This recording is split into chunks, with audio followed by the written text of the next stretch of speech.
الرحمن علم القرآن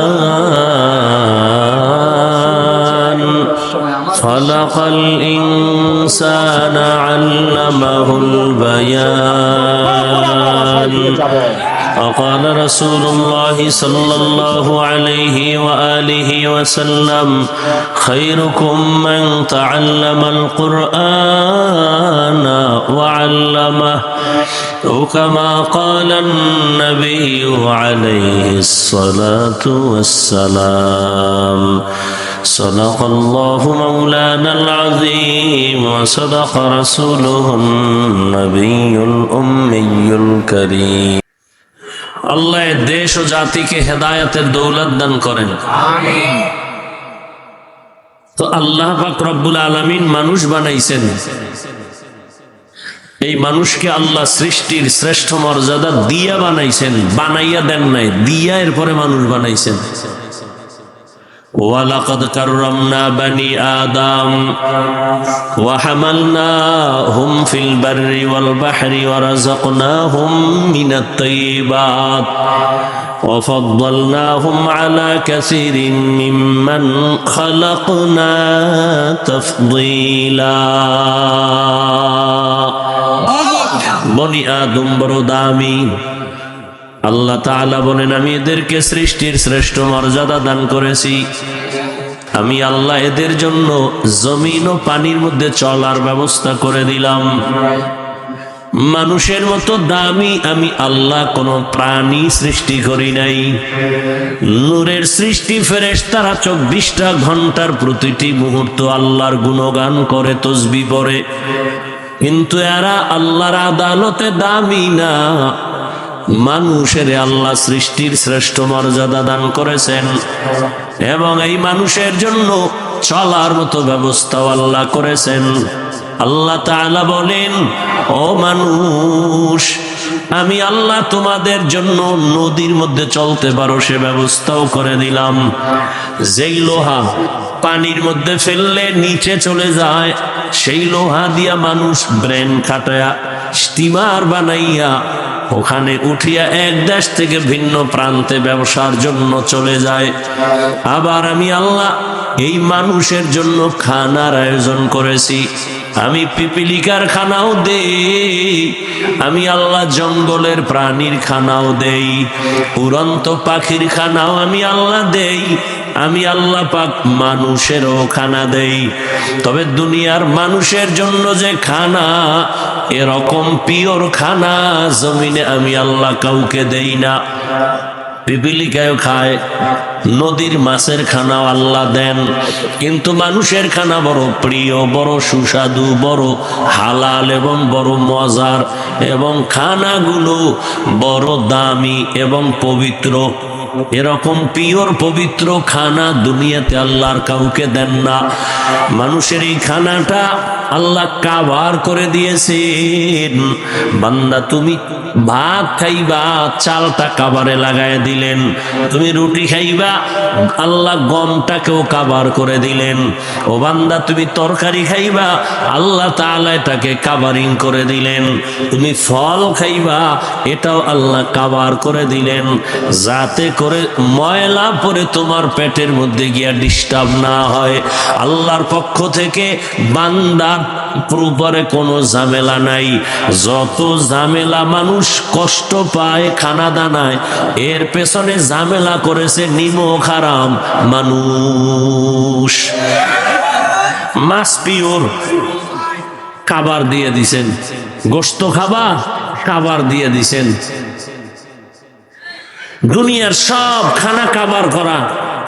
ভেজাল যদি থাকে, নিমক হারাম, মানুষ ভেজাল ঢুকিয়েছে, আল্লাহ না। এজন্য আল্লাহ কোরআনে বলেন, ইন্নাল ইনসানা লিরাব্বিহি লাকানুদ, মানুষ বড় নিমক হারাম। মানুষ মানুষের ক্ষতি করে, এর থেকে আর নিকৃষ্ট মানুষ কে হবে? সুলাইমান বিলকিসের ঘটনা তো অনেক বক্তারাই বলে, বইলা এবার মিষ্টি খায়। কেন কয় সুলাইমান বিলকিসের বিয়া হবে, মিষ্টি নিয়ে আইয়েন কালকে। এরম বক্তার বয়ানু জীবনভর শুনতে শুনতে বড় হইছি, কিন্তু বড় হইয়া পইরা লেখা যদ্দুর বুঝছি সুলাইমান নবীর বিলকিসের ঘটনা যদি ভালো করে আমারে কোরআন দাও আর তুমি বাংলাটা ধরো, প্রত্যেকটা পয়েন্টে পয়েন্টে রাজনীতি রাজনীতি রাজনীতি। কোনো বক্তা কয় না। আর চান্দাবাজার ধান্দাবাজেরা এরা আবার জাতির ব্রেন ওয়াশ করে বলে হুজুর ওয়াশ করবেন, রাজনীতি করবেন না। তার মানে জাতির ব্রেন ওয়াশ করে ফেলেছে ধর্ম আর রাজনীতি দুইটা আলাদা। হ্যাঁ, আপনাদের চান্দাবাজি ধান্দাবাজি এটা আলাদা হতে পারে, কিন্তু রসুল রাষ্ট্র চালাইছেন, সুলাইমান নবী গোটা দুনিয়া চালাইছেন, ইউসুফ নবী মিশরের অর্থমন্ত্রী ছিলেন। এগুলো সব ইসলামের রাজনীতি, ধর্মের রাজনীতি। এই রাজনীতি আর ইসলাম কোরআন এটা আলাদা না, আলাদা আলাদা না। এ দেখেন পিপিলিকার থেকে কি সবক পাইলাম। পিপিলিকায় তার জাতি ভাইদেরকে বলে ভিতরে যাও, বিপদ আসতেছে, আশ্রয় নাও। তাহলে একটা পিপিলিকা তার জাতি ভাইয়ের উপকার করানো না ক্ষতি? কথা বলেন না কেন? এখন বাংলাদেশে যা দেখতেছি, মানুষ মানুষের যেই পরিমাণ ক্ষতি করে, একটা পশু পশুর এই পরিমাণ ক্ষতি করেন। এজন্য নবী বলছেন قال رسول الله صلى الله عليه وآله وسلم من ينفع الناس خير الناس من ينفع الناس। রহমতের নবী বলেন জমিনের মধ্যে সবথেকে ভালো মানুষ ওই ব্যক্তি যার দ্বারা অন্যের উপকার হয়, কেউ তার দ্বারা ক্ষতিগ্রস্ত হয় না। قال رسول الله صلى الله عليه وآله وسلم المسلم من سلم المسلمون من লিসানিহি ওয়া ইয়াদিহি। রহমতের নবী বলেন খাঁটি মুসলমান ওই ব্যক্তি যার হাতের দ্বারা জবানের দ্বারা অন্য কেউ কষ্ট পায় না। একটা পশু তার পশুর জন্য কত মহব্বত, আর মানুষ হইয়া এত বড় নিমুখ হারাম, ভাইয়ের গায়ে ভাই ছুরি চালাইতেও দ্বিধা করে না। মা বাবা সন্তানের মারে, সন্তান মা বাবারে জবাই করে, স্ত্রী স্বামীকে জবাই করে স্বার্থের জন্য। কি জন্য? এই দিনাজপুরের মুসলমান, কার পেছনে তুমি ঘুরে ঘুরে নামাজ ছেড়েছো, দাড়ি কেটেছো, যার পেছনে ঘুরতেছো সে তোমার কত বড় স্বার্থপর জানো? স্বার্থে যদি আঘাত লাগে দল থেকে নাম কাটবে না, তোমার কল্লা কেটে ফেলবে। সোনার বাংলার রাজনীতি টের পাওনি? যার পেছনে ঘুরে ঘুরে দাড়ি কাটছো, যার পেছনে ঘুরিয়া কিছু টাকা পাওয়ার আশায় নামাজ বাদ দিয়ে দিছো, ওরা কত বড় স্বার্থপর। স্বার্থে যদি আঘাত লাগে দল থেকে নাম কাটবে না, কল্লা পর্যন্ত কেটে দিবে। কিন্তু তোমার জীবনের একমাত্র নিরেট বন্ধু হলো কসম আল্লাহর ওলামায়ে কেরাম। ওলামায়ে কেরাম ছাড়া তোমার আর আসল বন্ধু নাই, নিঃস্বার্থ বন্ধু নাই। একজনে সরকারি চাকরি করে বা বেসরকারি চাকরি করে। এই দিনাজপুরের শিক্ষিতরা বলো কয় ঘন্টা ডিউটি? কয় ঘন্টা? সর্বনিম্ন বেতন কত? নিম্নে কত? 20,000 নাকি? তাহলে সরকারি ডিউটি করে বা বেসরকারি ডিউটি 8 ঘন্টা, বেতন 20,000। টেবিলের নিচে আবার কত মুক্তার দানা আছে, ওর আব্বায় রেখে দিছে, মায়ের রেখে দিছে, ওগুলো খাবে। আছে না নাই? বলো মসজিদের ইমাম সাহেব মসজিদ ইমামতি করে, ডিউটি কয় ঘন্টা? কথা কয় না। বেতন কত? 5,000। এর থেকে জুলুম আর জমিনে কি হতে পারে বলো? এর থেকে জুলুম আর কি হবে? 24টা ঘন্টা একটা মানুষের খাটাইয়া বেতন মাত্র 5-7 হাজার, তাও ঠিক মতো দেয় না। সভাপতি মাসে দেয় 100 টাকা, তাও 13 মাস বাকি। সেক্রেটারি দেয় 50 টাকা। একত্র নামাজে না থাকলে রিমান্ডের জিজ্ঞাসাবাদ। রিকশার ড্রাইভার কয় হুজুর গেছিলেন কই? ইমাম কয় কে তুমি? আমি রিকশার ড্রাইভার। তোমার এত পাওয়ার কেন? কয় মাসে 5 টাকা দেই। এরকম বেয়াদব নাই?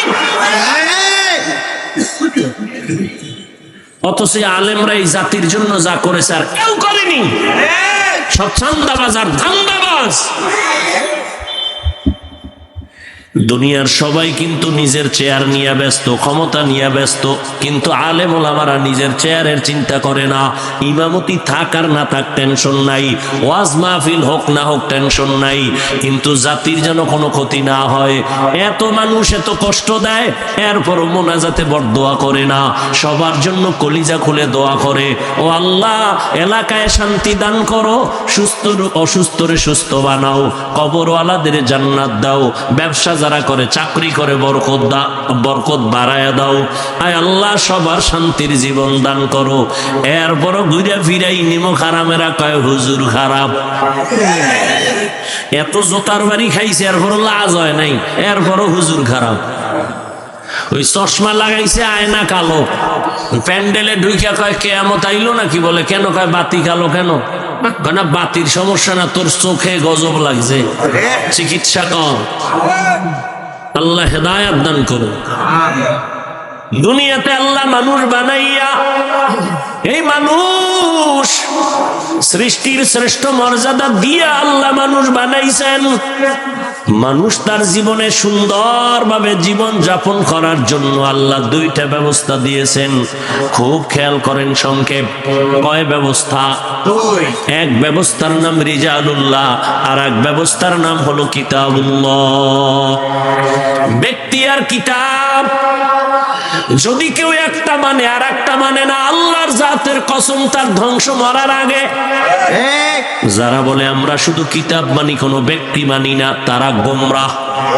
আর যারা বলে আমরা শুধু ব্যক্তির গোলামি করি, কোনো কিতাবাদি মানি না, তারাও গোমরাহ। ব্যক্তিদের মধ্যে চার দল: ওমাইয়ুতিল্লাহ ওয়ার রাসূল ফাউলাইকা মাআল্লাযীনা আন'আমাল্লাহু আলাইহিম মিনান নাবিয়্যিনা ওয়াস সিদ্দীকিনা ওয়াশ শুহাদা ওয়াস সালিহিন ওয়া হাসুনা উলাইকা রাফীকা। নবীগণ, সিদ্দিকগণ, শহীদগণ, সালেহগণ, বর্তমানে যেই দলটা কিয়ামত পর্যন্ত থাকবে এদের নাম সলিহিন। এদের নাম কি? এদের আরেক নাম কোরআনে আছে সাদিকিন। এদের আরেক নাম এরা উলুল আমর। এদের আরেক নাম এরা আহলে জিকির।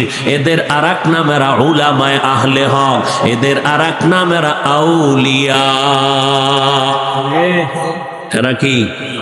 আউলিয়া বহু বচন, তার এক বচন ওলি।